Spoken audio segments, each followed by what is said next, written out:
Музыкальный ансамбль, хлеб-соль, красная ковровая дорожка. К 5 утра в зону прилета аэропорта Барнаула ступить было некуда. Поклонники, чиновники и артисты самодеятельности ждали рейс 14:30. Для новоиспеченного чемпиона мира Шубенкова помпезный прием оказался неожиданностью. Вам как прикладывать?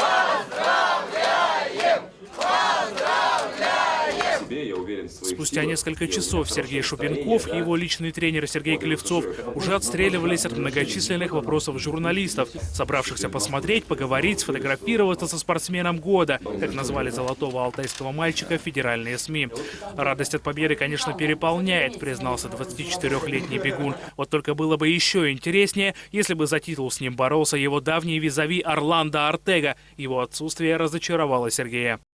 Поглядел я на соперников в колл-руме, там на некоторых лица просто не было. Я говорю, некоторые черные ребята были белее меня в тот момент. И это мне тоже так маленько, но и подняло настроение. Шутки кончились, когда речь зашла о подготовке к последнему старту этого сезона в Корее. Завтра у Шубенкова первая тренировка в Барнауле и сразу по новой усложненной программе.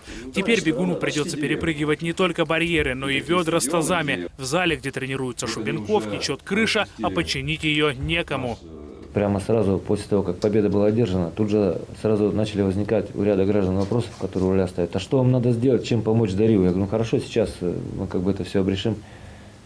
Как-то все пошло на спад, и легкая тишина. Придется самому сейчас звонить тем гражданам, которые настойчиво обещали мне свою помощь.